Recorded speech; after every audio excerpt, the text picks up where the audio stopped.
Okay, what's going on, everybody? My name is Mangg. Welcome back to Hanging with Mangg. Today we're playing Turtles 4 Turtles in Time on the Super Nintendo. I don't know, why not? I'm playing on my my Raspberry Pi with a Super Nintendo replica controller, so it's fairly authentic. It's as authentic as I'm ever gonna get at this point in my life. And yeah, so Hang with Mangg, episode 149.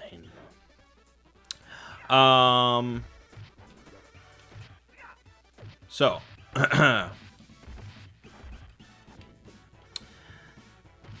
this week on this channel was mostly Elder Scrolls with a little bit of Zelda and 2 sessions of the Sprawl. Very surprising. I don't know if I've ever done a 2 RPG session week. I mean, maybe somebody can update me and correct me, but I don't know if I've ever done it. But we did it this week, and it was a good week. It was a good week. We'll talk about that later. And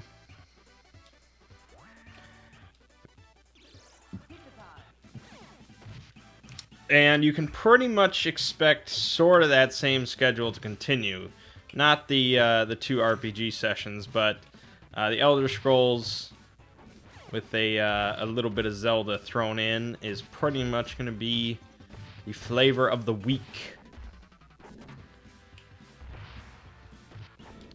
I don't see a whole lot on the horizon. You know, it is called a summer game drought for a reason.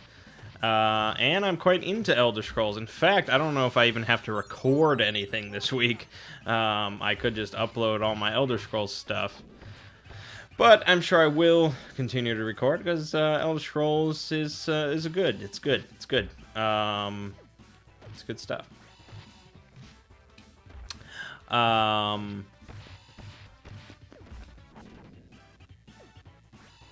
Yes.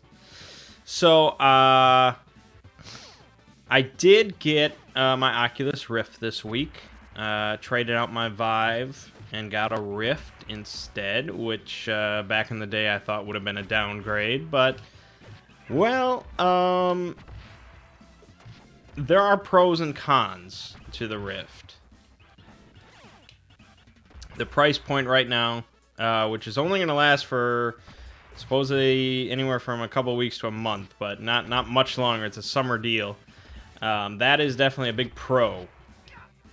That's, I mean, $400 for getting room scale, 360 degree touch controller VR. That's as good as you're going to get at this point in time. So that is definitely right now a huge pro. After they switch back to the regular price, which I think is $600, then it gets a little bit murkier. Another pro is the controllers themselves. The touch controllers are very nice. At first, it took a little bit of getting used to compared to the Vive controllers, because the Vive controllers basically have a much longer handle, I suppose, for like your palm. The touch controllers are very short. It takes a little bit of getting used to, for me at least. I don't think it's a problem for first-time users. But once you get used to it, it really just kind of fits like a glove in your hand. They're really nice to use. The idea was that they would sort of replicate a human hand and how it functions in VR. I don't know if it completely captures that goal. There just aren't enough sensors there to do that, and so it sort of has to like guess a lot at the positions of your fingers and stuff. But it does a better job replicating your hand than the Vive controllers do. So I do like the touch controllers, but with the Vive and HTC and Valve coming out with a new type of knuckle controller that is sort of kind of a rip-off of the touch, but maybe better, the line gets much more blurry. Another pro would be the games, I guess. One of the free games that you get right now when you buy touch controllers is called Robo Recall. It's pretty much all I've been playing on the Rift this week. It's technically a wave shooter, so you know, you can move around. You do sort of have a freedom of movement. But for the most part, you're just kind of jumping from spot to spot, and a bunch of robots, different types of robots, are coming at you, and you got to shoot them. So it's kind of a wave shooter, but it's kind of like, you know, back in the day in arcades, you'd have these light gun games and stuff like that, where you'd have like these really plastic-looking pink and blue guns or something like that, that would be tethered to the cabinet. And Jesus, you'd point them at the screen, and you'd shoot bad guys on the screen, and blah blah blah. It's kind of like that, but like comparing that to Robo Recall is like comparing some random 60s B horror movie to, I don't know, REC or something like it's like comparing, I don't know, some random science fiction film from the 50s to Interstellar or something. Like, it's such a wildly different thing. But it is just incredibly entertaining. It might be one of the best things I've done in VR. Because it just controls so well. There's no shortage of like ammunition, and you know, you run out of bullets in your gun, and you just immediately just throw it aside, and you grab a new one off your hip. You know, there's no like reloading or anything like that. You just they keep it real fluid and fast, which is pretty good. I mean, at first it was a cool concept, like, oh, you actually have to reload your gun, and you know, that's okay, but they don't let that get in the way of the entertainment, which is really cool. And you can also, like, they have so many like little touches and little things that you can do. Like, instead of tossing your gun on the ground and yeah, I know I'm really sucking at this because I'm talking. You know, instead of just tossing your gun on the ground and grabbing a new gun off your hip, you can actually throw your gun at like an enemy and bounce it off of them, and then catch it in midair as it flies back towards you, and the gun automatically reloads. Why? I have no idea. I don't know why that makes any sense within the game, but you can do that, and it's badass as hell. Because, you know, you like pump shotgun rounds into like a bunch of different robots, and then you bounce it off another robot's head, you grab it, and then you blast him away, and it's just, the game is so fluid and ridiculously entertaining, which seems to be the general consensus. It's one of the highest rated VR games at this point. Which brings me, of course, to the concept of recording VR stuff.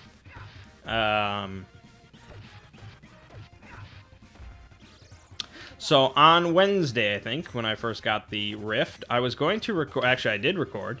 I recorded a video of another Rift game that everyone is talking about called Lone Echo, which is a science fiction VR game that takes place on like a space station, and pretty much it takes place entirely in zero gravity, and so you kind of have to like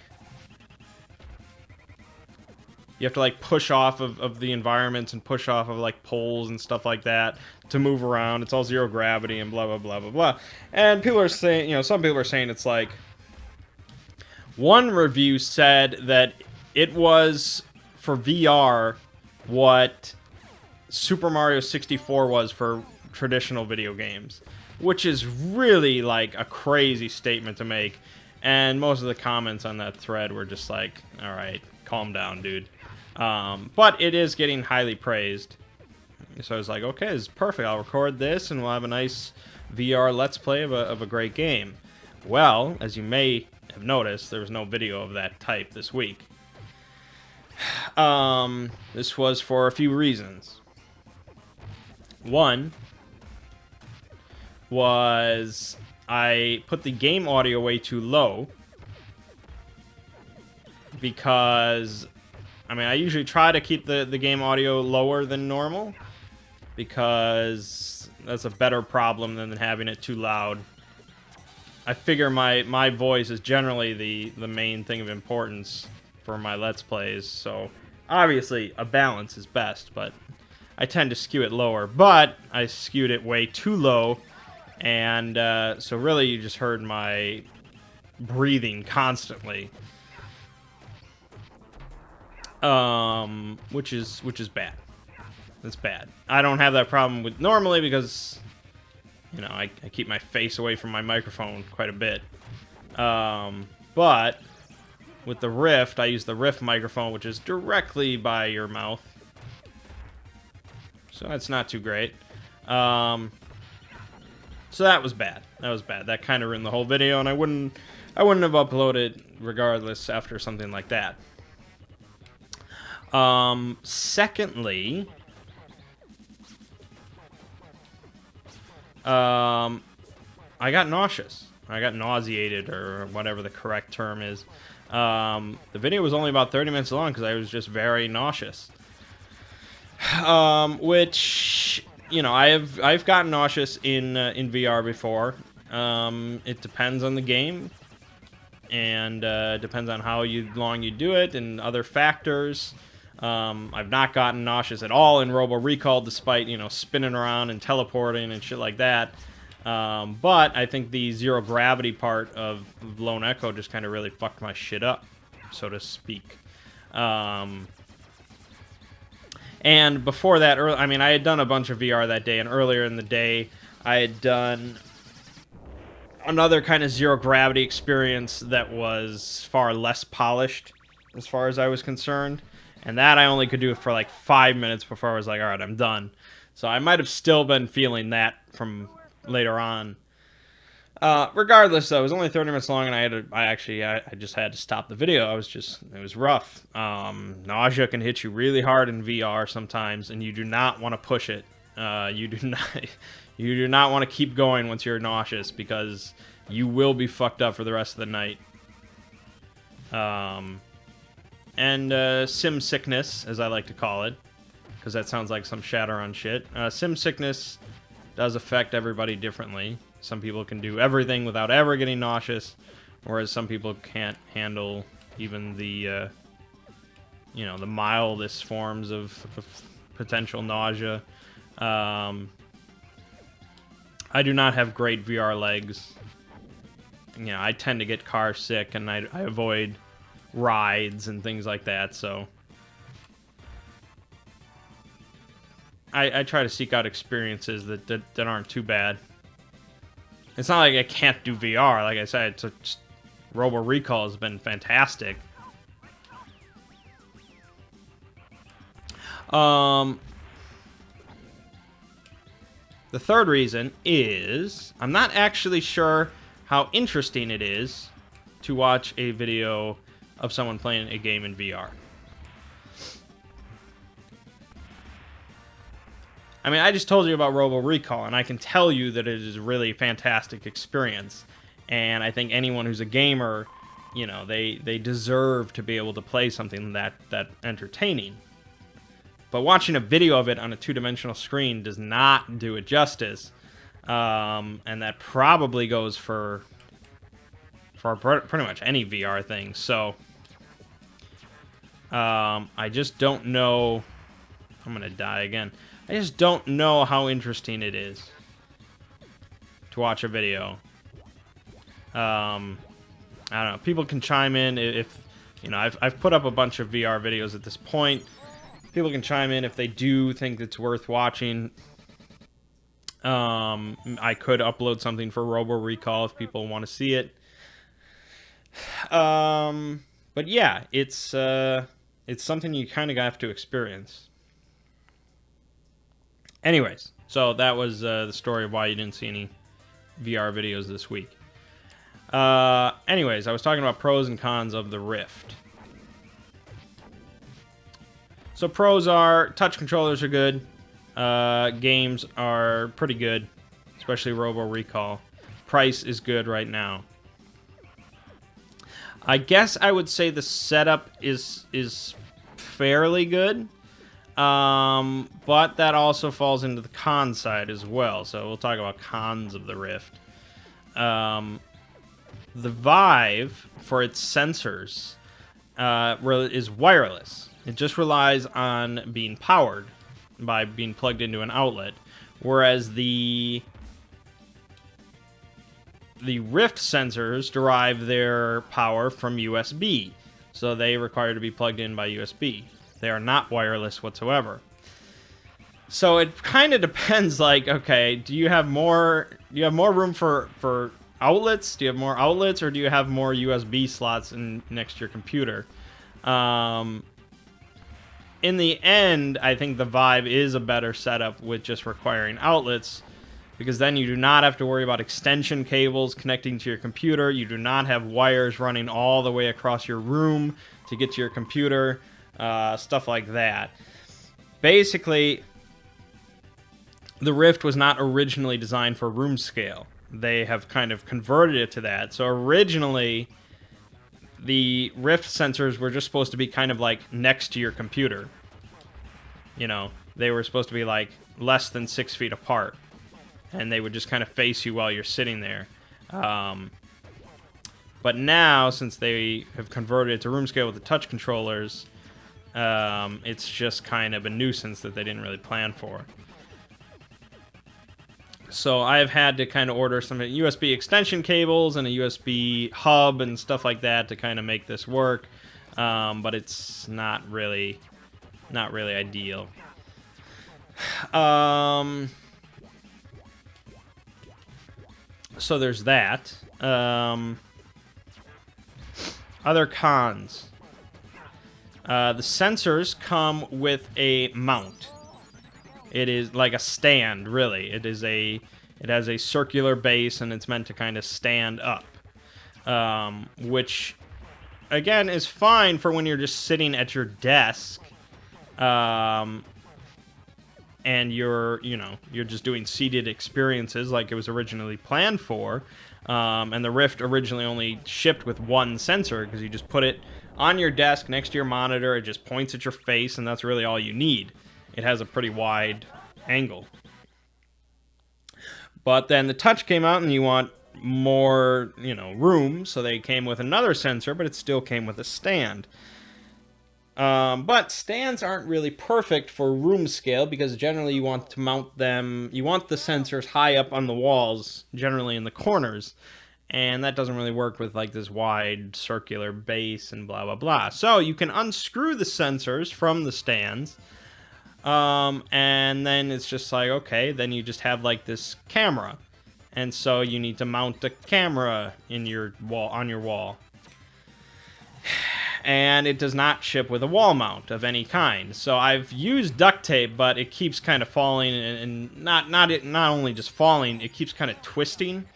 So the sensor that would be looking over the whole room kind of twisted in the tape, and so now it's just like pointing at the corner, and that's not good. That doesn't help anybody. So I had to purchase separate wall mounts on Amazon, and we'll see if those work out. They advertise as working for Rift sensors, so I'm sure it'll be fine. So again, it's just kind of like, it's just kind of an odd thing that like, we didn't plan for this at all, and now we have to kind of figure out how to make this work. Whereas the Vive is like, we planned for this from the start. This is how it's going to work, and it works.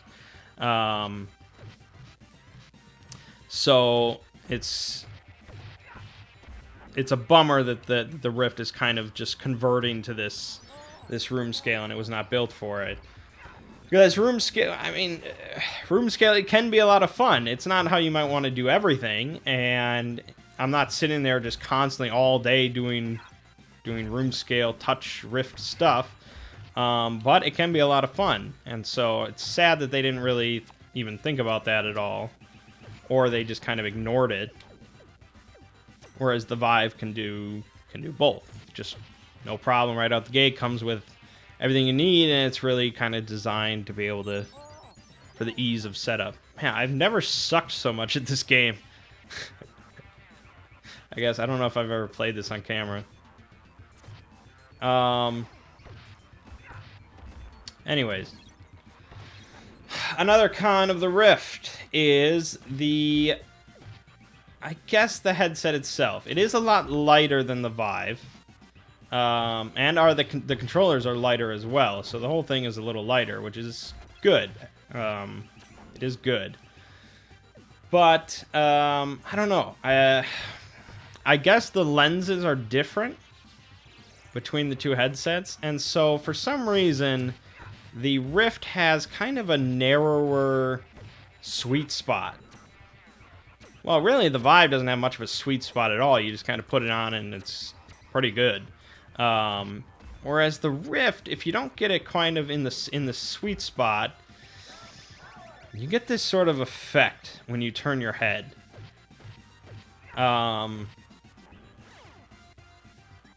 It's really strange. I don't even know if I can kind of describe it. It's kind of like a warbly, wobbly, sort of swimmy effect, where when you turn your head from left to right slowly, things sort of kind of stretch and distort. Like, objects that should be completely stationary are like, they're like in a mirage or something. They're kind of hazy and they shift a little bit, which is not how it should be.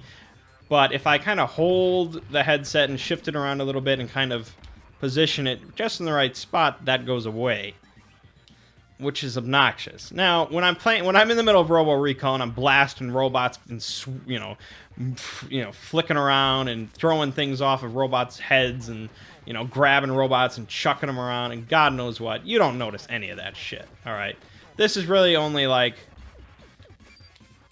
I notice it because I'm looking for it kind of thing.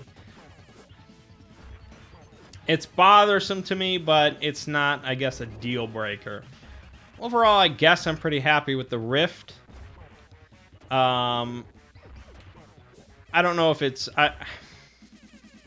Again, at $600 when the new when the new Vive controllers come out, I don't know if I can strictly say that the Rift is better. If you purchase it right now, you're looking to get into VR, I think people will be happy with it at $400. But beyond that, it's hard to say. I think I'd probably still recommend people get a Vive, especially if the new Vive controllers end up turning out really nice. It doesn't bother me that I switched over to the Rift, because it is fine. I'm happy with the different games. And I think it'll suit me fine until they come out with another headset. And I'm sure, I'm invested in VR now. I'm down for everything. So when they come out with the Generation 2 headsets, I'm going to pick one up. And I'm sure I'll sell my Rift to somebody in my family for, a couple $100 or something like that. And I'll just move on. And that might be 2019, early 2019 or something, who knows. But for now, the Rift will suit me just fine. Anyways. I guess that was enough talk about that. What else? So over on the Exploring series, we uploaded the first Elder Scrolls video, Timeline of Tamriel, which I think is getting close to 10,000 views, which isn't a massive amount. And yes, if I uploaded any video about Middle-earth, it would get 25,000 pretty easily. But, I'm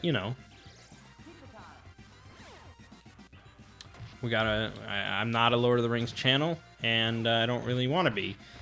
I can always upload, if I'm needing a little money, I can always upload a Middle-earth video. But, I think Elder Scrolls will do fine. It'll do better than Star Wars, I think. We'll see. So this week I worked on the video about the Elder Scrolls themselves, which kind of felt, it actually felt like doing a Cthulhu Mythos video, because there really isn't that much info about the Elder Scrolls. It ended up being like a 7-minute video. And, damn it. You know, and it's kind of really kind of esoteric. There's a lot of, like, myths about the Elder Scrolls, and,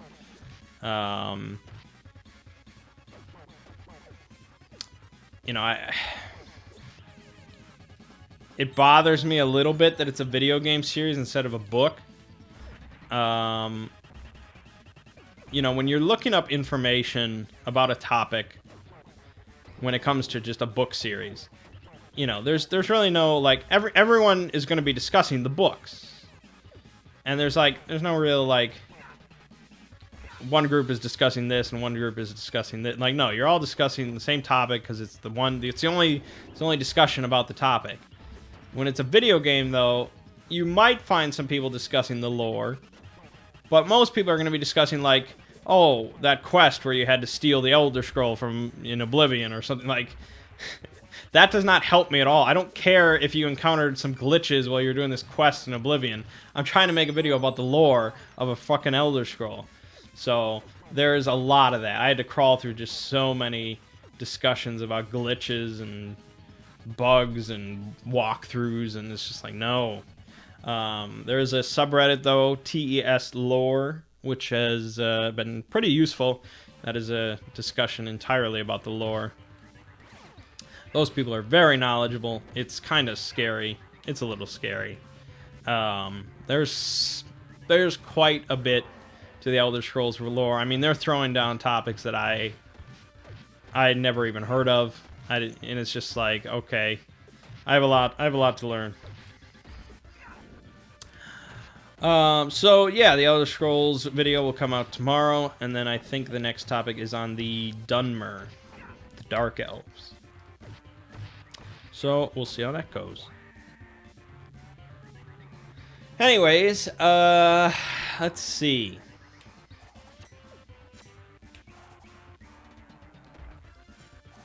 You sons of bitches.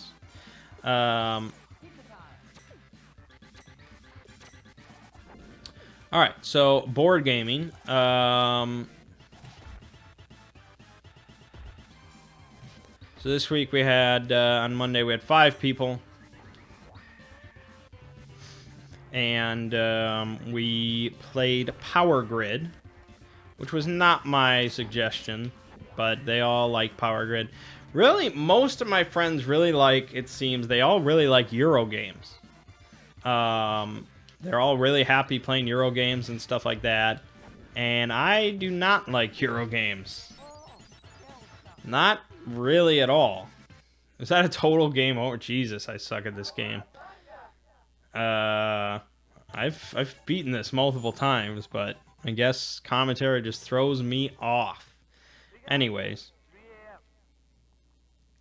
Yeah, so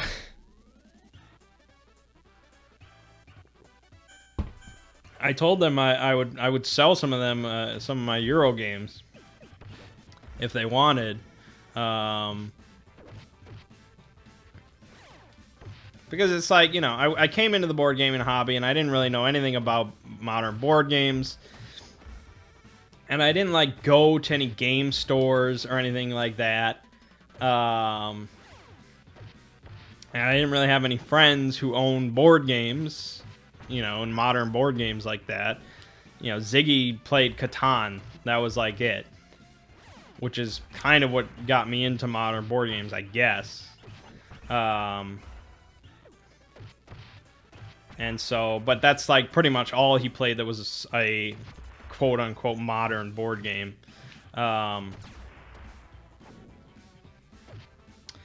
And so, you know, you're getting into hobby, and I didn't really know what I liked. I didn't know what board games I liked. How would I know? So you just gotta buy a bunch. And so, yeah, there is a chunk of my board game collection now that if I sold off, I wouldn't really be that sad. Because it just doesn't really interest me. I don't think there's anything wrong with that. You know, there's just games that people don't care for. For me, it's quite a bit of Eurogames. I just prefer. I prefer wheeling and dealing. I prefer. I prefer interaction between players. I prefer betrayals and things like that. And that's not really a concept in a lot of Eurogames. Whereas my friends, I guess, seem to be fine with that, and it is what it is. It's my board game collection, though, and I bring the games. So, yeah. But, you know, if they all want to play something, I can't be the asshole that says, no, we're not playing that. So we played Power Grid.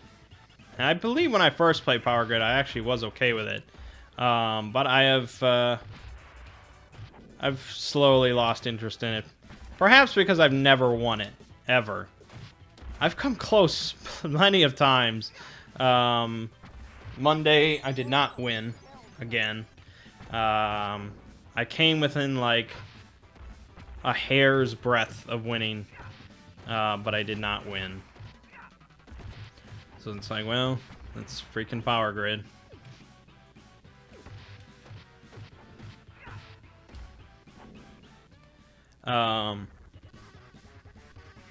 Yeah, I mean, it's a decent game, but there's really just like almost no interaction between people. You know, the interaction is like outbidding each other on a power plant or buying resources. But I mean, the fact that other people have the same resource type as you and they want those resources doesn't really influence much. I mean, maybe when you're picking power plants, you might look at what other people have, and that might change your opinion, but that's hardly interaction.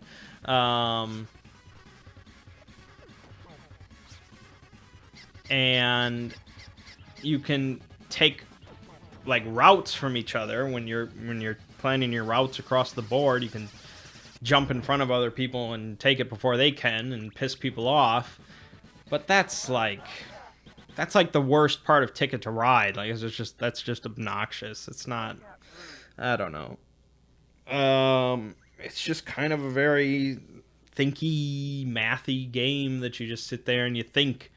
And that's the same reason I don't like playing RTS and, you know, games like that, strategy games on PC and stuff. I don't want to sit there and just think. So yeah, I'm not too crazy about all that kind of stuff. And my Euro purchasing has gone way down since I started. So not that I won't ever buy another Euro, but it would have to do something very different. It would probably have to sort of combine Euro and American principles. Anyways, that's the story of me losing Power Grid again. We continued practicing for the coup tournament. I have no frame of reference for if we're good or not. I honestly am not sure. I mean, we all kind of beat each other. I mean, like, there isn't like one person among us that is like dominant at coup and is just kicking ass. So I don't know. Maybe that's just maybe the game, or maybe we're all equally good. I don't know. It'll be a funny story about the coup championships, though. No matter what, it's going to be interesting. We all might just get blown out the first round. Who knows? Yeah. And then my mom and I picked up Arkham Horror again, so we started that again, and we started the Dunwich campaign over yet again, so we'll get to the new stuff this week. I'm looking forward to it. Arkham Horror card game is just great stuff. Okay, so Sprawl. We had 2 sessions this week. One was 7 days ago, so forgive me if I don't really remember much of what happened. But we were... Let me think here.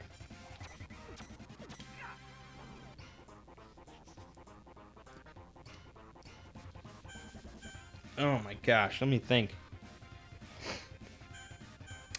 You're right. So we were about to we were about to commence this job at a sewage waste treatment plant or whatever, owned by Toxis Corp or whatever, where they wanted us to break in, you know, go to the main computer and reverse the flow of the sewage, like completely sabotaging the place.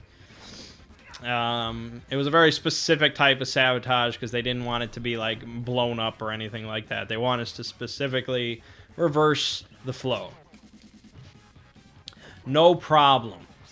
So our plan was that we were going to hack in. I was going to hack in, and we were going to sort of alter the fire alarm, so that when the fire alarm was triggered, instead of dialing out to like emergency services or 911 or whatever, it would instead dial to me, or dial to nothing really. They would pretend that the fire department were on the way, but nothing was actually happening.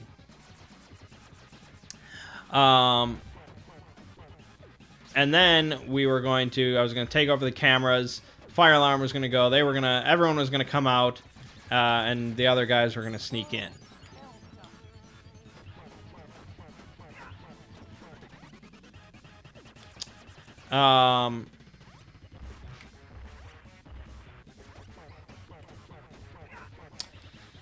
The problem came, of course, because of dice rolls. Dice rolls will always fuck you up. Nothing ever goes according to plan.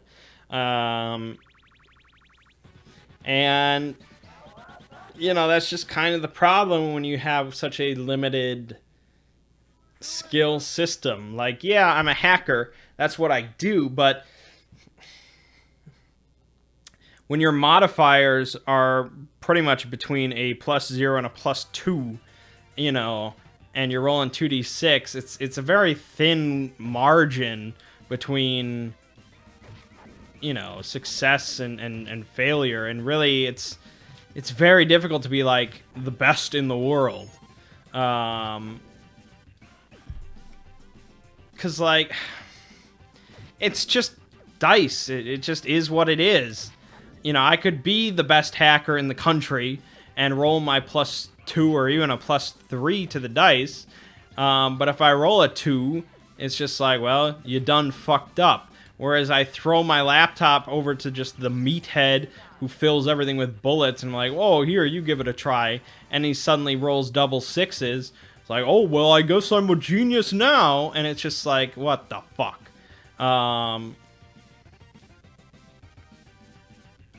That's dice. And, you know, you can just sort of say, well, you don't need to roll the dice because you're just so good. But when you do that, you sort of just remove all the tension from a lot of things. Now, D&D, of course, has the system where you can take 10 or take 20 if you spend time, which is a system that I often forget about, but it is really nice when you do get to do that. It's like, yes, I will gladly spend time to do things right. Whereas when you're just a complete slave to the dice with every roll, and you have to make 5 rolls, on 2d6, yeah, I'm probably going to fuck up, alright? Now, Ziggy did give me a lot of breaks. And things didn't really things did not hit the fan immediately. But, yeah, I fucked up quite a bit. And we found out that, yeah, I can trigger the fire alarm and blah, blah, blah, and I can reroute it, but whenever there's an emergency in the plant, it instead, well, it like triggers this emergency lockdown mode where all like the doors, the exterior doors get completely locked down and everything is just completely isolated from the outside until a crew comes in and sort of resets it. Which, in the case of a fire, seems kind of ridiculous. That means that everybody inside is probably going to die, and like your entire plant is just going to be completely wrecked by fire. You know, so, you know, there could be something catastrophic. And I don't know.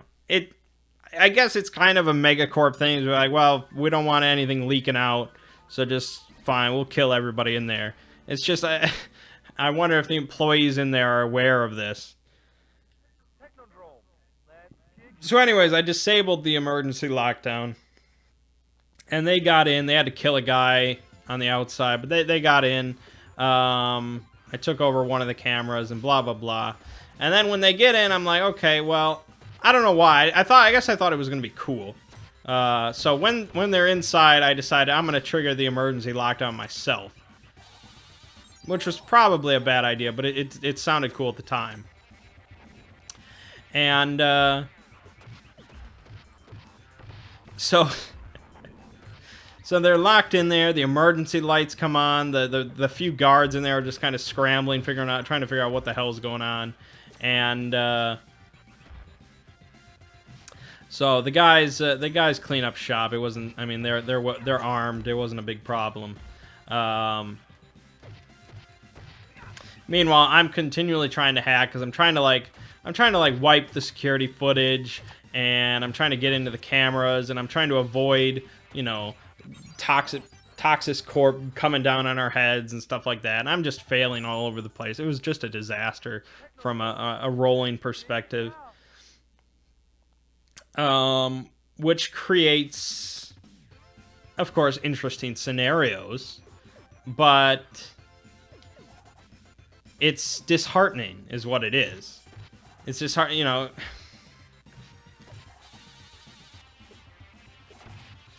It's a problem with sort of minimal systems like this, I guess. And it's a problem from my perspective, not from like globally, objectively, this is just a problem. But from my perspective, when I make characters, I like to make them kind of one or two trick ponies. You know, I like them to be supremely good at a couple things. This is what they do. They don't fuck it up. They're very good at it. That's what I like to do. I don't like to make jacks of all trades. All right. I don't really need a versatile character. I like putting a square peg in a round hole, pretty much. I like making things work. You know, a couple things work and doing everything that way. Minimal systems, however, especially, you know, ones with sort of a low variable of dice rolling, you know, they'll have... The Sprawl has, like, 6 attributes, okay? And each of these... Jesus Christ, man, I'm so bad today. Each of these attributes ranges from -1 to +2. And then you roll 2d6 and you add your attribute to it. And if you roll a 7 or higher, you're pretty much okay. So that means that, you know, there's pretty much a 3 difference. A 3-digit, not a 3-digit, a 3 integer different, whatever, between your worst skill and your best skill. Which isn't, I mean, it's a difference. You are going to be good at one thing over another, but it's not a huge difference. You know, comparing a +0 to a +1, that's a very small difference. And then you break it down further by not really having skills of any type. You don't have, like, a shotgun skill and a sniper skill and a pistol skill like Shadowrun. You just have meat. And every kind of offensive action that you do against, you know, a target, it requires a meat roll. So it doesn't matter if I'm using a sniper rifle, if I'm using a shotgun, if I'm using silenced pistols, if I'm using an assault rifle. It's all meat. It's all one modifier. And so you get basically sort of...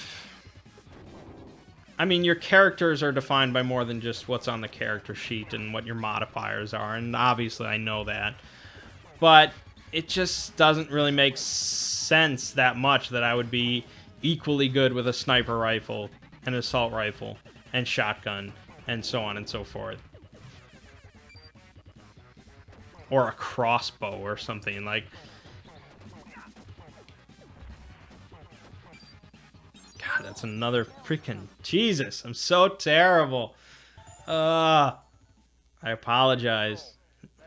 I hope no one's actually watching the video. My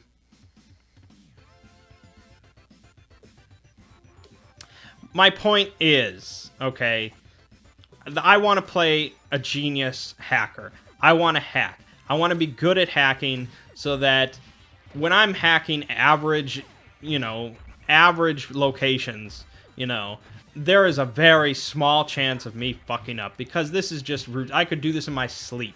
That's how I want to be.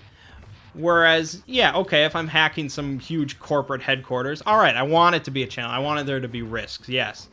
But, with the Sprawl, I started a +2, which means, if I roll 4 or less, I fail. And I maybe eventually, way down the road, I can bump that up to a +3, which is not a big difference. And really, hacking requires 2 different stats, so one of them is going to be a +1. +1! And it's a stat that other characters are going to use for other things. So really, I honestly could just hand over my laptop to somebody else and be like, okay, you hack. And they just give it a go. And maybe they'll do better than me, maybe they'll do worse, who knows? It's up to the dice. Which is not what I really want.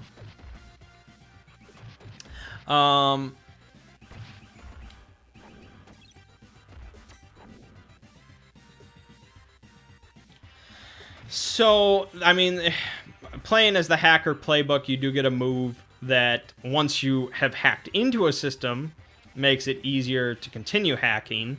But that is another dice roll, and you might fuck that up, and you might get no benefit from it, so it's also pointless.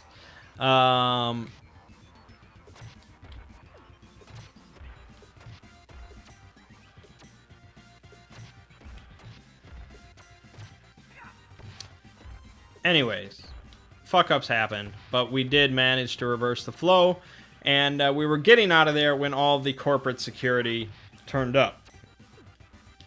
So I jumped on the back of Thomas's motorcycle, and we just gunned it the hell out of there. We were done. But poor Phil did not have any vehicle whatsoever, and he was completely on foot. And so they stopped him, and he was in a security guard's uniform, and he had an ID. So he tried to bluff, that he was just part of the whole. He was under attack and blah blah blah. He was a victim. But they wanted to take him to headquarters for questioning about the events of the night, and obviously if he went down to headquarters, he was probably pretty fucked. So he tried to blast his way out once he was in the vehicle, and that did not end up going too well, so he ended up dying. Because Phil cannot play a character for longer than one session. So he decided to roll up another character, another infiltrator character, and he decided to play as... God damn it. He decided to play as Dobbin, which was his first character's... sort of, I don't know if it was actually, I don't think it was actually his son, but it was like his adoptive frog boy son who was mutated by Toxis Corp. And so he lived in the attic with him, and he was just some weird freak frog boy. Kind of fucked up, really. I'm gonna die yet again.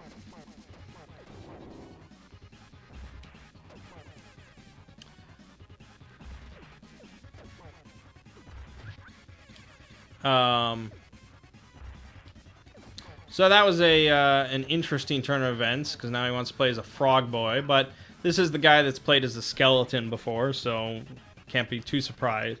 So it was very, very, very funny dealing with a frog boy character. Lots of jokes were made.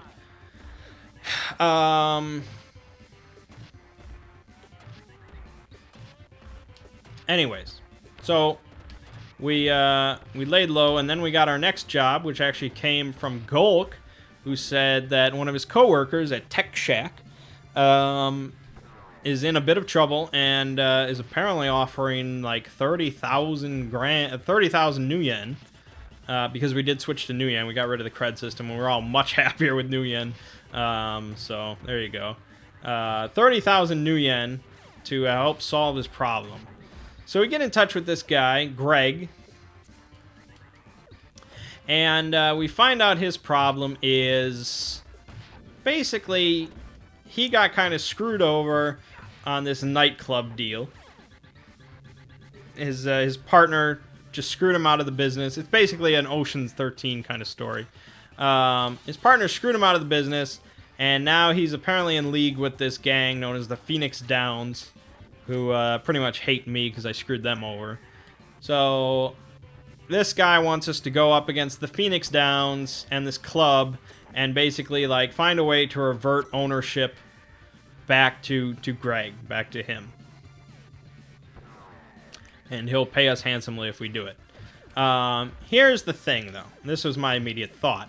There is a reason that, you know, in Shadowrun, in Cyberpunk, there's a reason that the Mr. Johnsons, the people that are hiring the Shadowrunners, there's a reason that they're always, like, hidden in shadow and they don't want their identities known or anything like that. Because once you know a person's identity, especially if it's just, like, a private individual, you can just kind of, you have a lot more leverage over them. And so I was like, okay, well, this guy clearly has money. You know, he's not like a government or a corporate official or anything like that. He's just a guy that works at a tech shack. He apparently has scrimped and saved his money, and he's flaunting it. Although he never flaunted it, but Golk flaunted it. He's flaunting around that he has this much money, and he's looking to hire criminals to help him out. And it's like, well, criminals are, you know, criminals. So I was like, okay, why don't we just fucking rob this guy? Why go up against the whole gang and do all that crap when we could just rob this guy and take all his money? Which seemed like a good plan at the time, but as I mentioned, nothing ever goes according to plan. So, we decided we're going to find out where this guy lives, which we did. And then we're going to go to his apartment, and we're just going to wait there, and then as soon as he comes home, we'll get the money out of him one way or another. So the three of us, we go to his apartment, and we find out that there's a vehicle already parked there. Which I believe, I don't remember why, but we did recognize it as belonging to like the Phoenix Downs. So we knew this was a trouble. This was not just a random vehicle. This was trouble. So we decided, okay, they're already in there because they want this guy dead.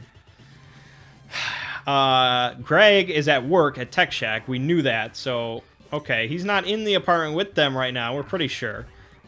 So, I guess rather than rushing in there for a confrontation, let's just wait and see what they're doing up there.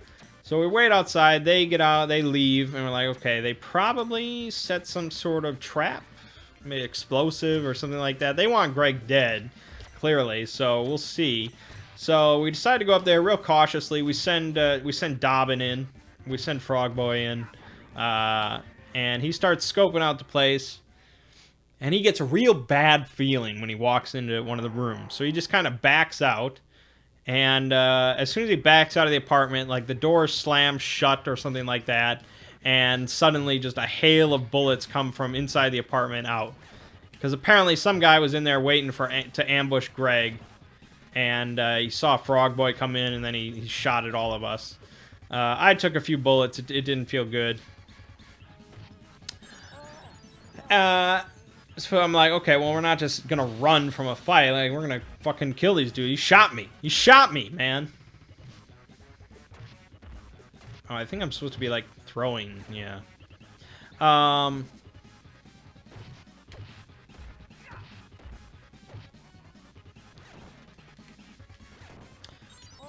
Shell shock.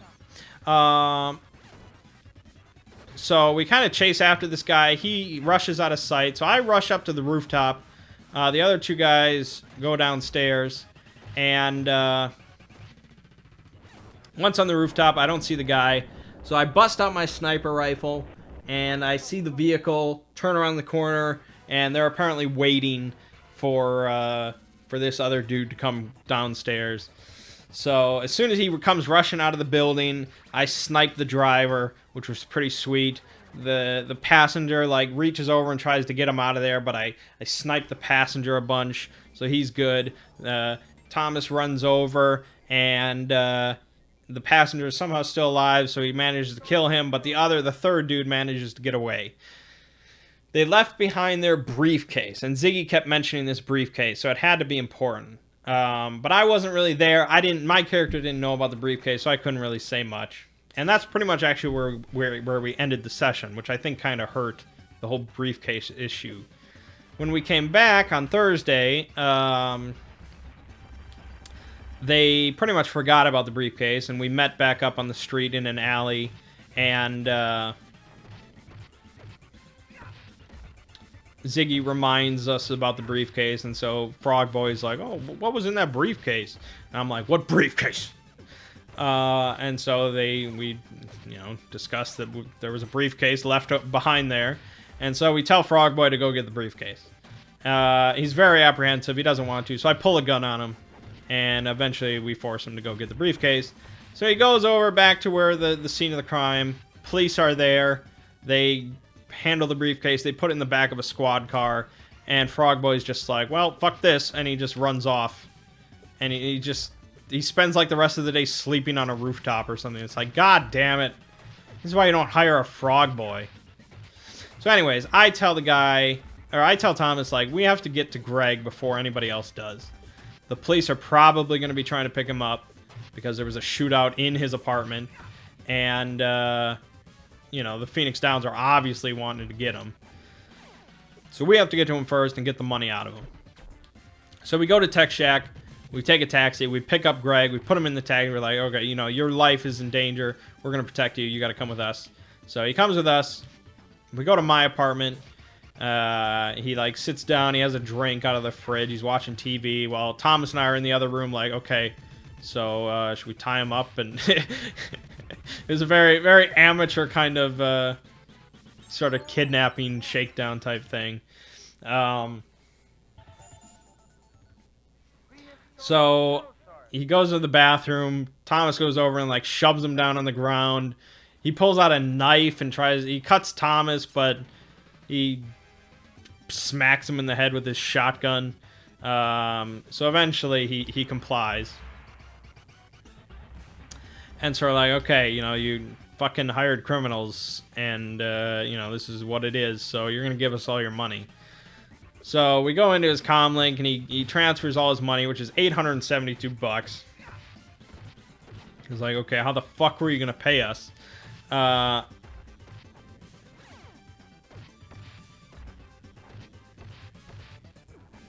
so pretty much how he was going to pay us was like, he has a stash located in the club that he apparently left there, and so that is all the money that he needs to pay us. And we're like, okay, well, what if they found your fucking stash and then you couldn't pay us? Like, we would murder you. And he didn't think about it. So it was really lame. And this is like, it's just not good. Like, from now on, half now, half at the end. There's none of this bullshit. None of this bullshit ever again. So anyways, it's like, well, okay, I mean, that's where the money is. There's not much else we can get out of Greg, so we killed him. Well, Thomas killed him. I stepped outside. And then we kind of dragged his body into my closet because, like, okay, we can't really deal with that now. We also got his car keys, and we're like, okay, we're going to take your car. So, like, okay, so we break into the club, or we have Frog Boy break into the club. We get the stash, we get the money, and then we're all good. So, we go over to Tech Shack where he parked his car, and we're like, all right, I guess let's go to the club and scope it out. Or, actually, we're going to go, I think, to a contact of Thomas's character. So I'm like, okay, Thomas, you drive. So we get in the car, he turns on the ignition, and the car bomb detonates, and we both explode. Yes. Surprising to me as well. And it's, I mean, like, just the other session we were talking about car bombs, because I'm a big fan of car bombs in role-playing games, not in real life.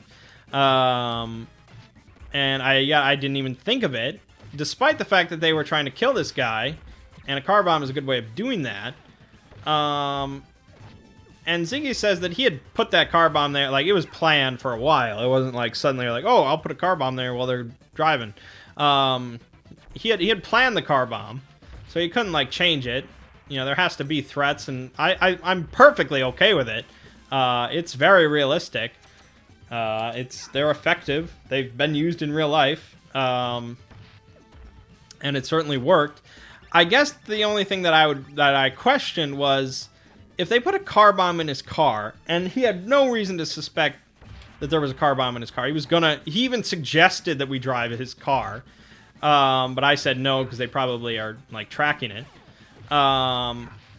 Jesus. You know, if they put a car bomb there, which is pretty damn effective at killing the person if they don't suspect there's a car bomb, why would they go through the trouble of getting into his apartment and leaving a guy to shoot him with a submachine gun? That's like, it's a very loud public killing, kind of, that leaves a lot of evidence. Like, wouldn't you just trust that the car bomb would work? Like, what are the chances of that failing unless the bomb itself is just defective? But I don't know why it would be. It certainly wasn't. That was the only thing that kind of struck me as odd. But nonetheless, Thomas and I both had to roll for our kind of death saving throw, more or less, and I failed. He did not fail quite as much, and so he just kind of had to take like one negative option out of 3, and it wasn't a huge deal.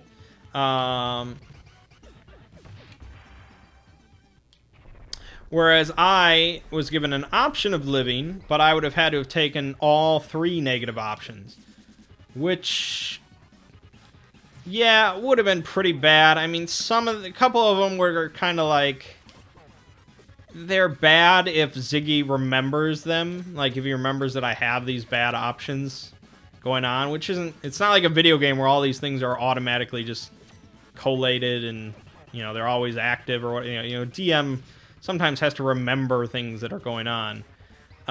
So it's possible I could have just kind of slid by and stuff like that. But I decided that I've never played a Cyberpunk character that wasn't Gug. Ever. I've played, you know, a decent amount of Cyberpunk at this point, but I've never played anybody but Gug. So I was like, alright, this seems like a good chance. A death by car bomb seems pretty fitting for Gug. So I decided to let Gug die. Which is sad to me, because the hacking is my favorite part of Cyberpunk. The technology is my favorite part. And I asked the guys before I said that I was going to kill him. I was like,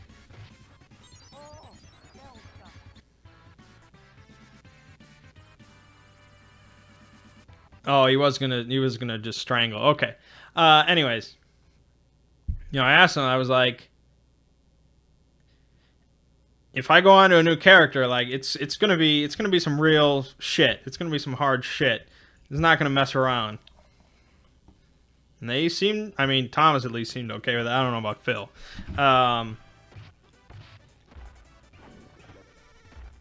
Anyways, so I rolled up a soldier. Not really. I don't know really if he was ever in any military, but the playbook's called Soldier. And his name is Desolation Williams, which I guess if you know where that's from, I'm really impressed. That's just it's a pretty small, obscure reference, I think. But I think it's from 2003, I want to say. It's a John Carpenter film called Ghosts of Mars, which was not well received at all. It's really not a great movie. But I saw it when I was like 13 or 14 or something like that. And, you know, when you're that age, pretty much everything is pretty cool. I think that was like the first time I ever saw Ice Cube. I thought he was just like some cool actor. I had no idea he was a rapper or anything like that. But Ice Cube in that film plays a character called Desolation Williams. James Desolation Williams. And throughout like the first part of the movie, they kind of hype him up as like the baddest of bad criminals. Like they pretty much like they attribute all these murders to him, where he just like strings people up and decapitates them, and like he's just the worst murderer of all time. When throughout the film you learn he's just like this sensitive guy. Like he's just like the protagonist, really. He's still, I guess, a criminal, but he's the kind of kind-hearted criminal. But he just happens to have the name Desolation Williams. And so when I was young, I was like, holy shit, Desolation Williams. Like, what a badass name.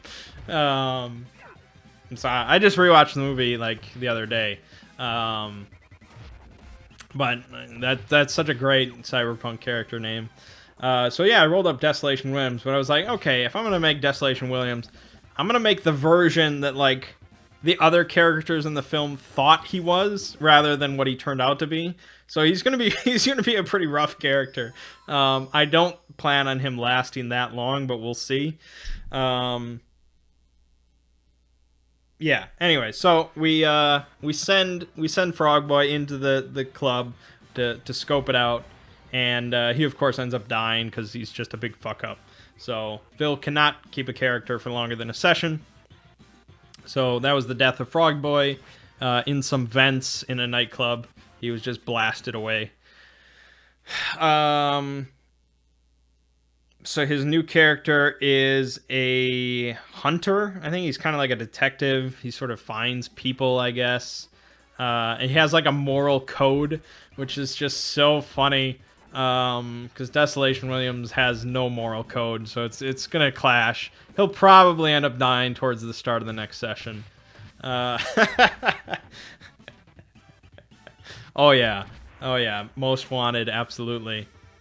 It's gonna be pretty ridiculous. Anyways, so yeah, pretty much. Thomas hired Desolation Williams. He originally told him he was going to get 50% of the cut for taking out the Phoenix Downs, back when Frog Boy was still alive, who didn't apparently want any of the money. So Thomas was fine giving me 50%. But now that we got this new guy who probably does want money, now he's like, okay, well, we have to renegotiate the rate. And Desolation does not feel good about renegotiating the rate. But then Thomas's character tells Desolation that, at the end of the night, we'll count up the bodies. And so, we'll pay by the body, which is perfectly fine for Desolation Williams. There's going to be plenty of bodies. So, yeah, we kind of just geared up, and we started heading towards the nightclub, and that's where the session ended. So, next time we'll see how the nightclub shootout goes. It's probably going to be pretty violent, I would think. Because I've never gotten to play a character in a Cyberpunk game that used an assault rifle. I don't even know if I've used a shotgun. Like, it's always been just pistols and sniper rifles. It's just always been GUG. So it's going to be very different. I'm just going to splurge, I guess. When Desolation dies, because he will die, if we're still continuing the campaign, I will probably try out Artemis in the Cyberpunk world. I'll probably try being a tech so I can kind of combine hacking with drones, because drones are always pretty fascinating. So that should be a bit more sensible of a character. But who knows? There might be a TPK and that just ends everything. Who knows? Anyways, that's the Sprawl. Gosh, I've been talking for a while. Yeah, I guess that's it. So anyways, check out the Elder Scrolls video tomorrow on the Exploring series. Plenty more Elder Scrolls game videos coming this week. A little bit of Zelda, a little bit of Sprawl. Should be a good week. But alright, my name is Mangg. This has been Hanging with Mangg. I'll see you fine folks next week.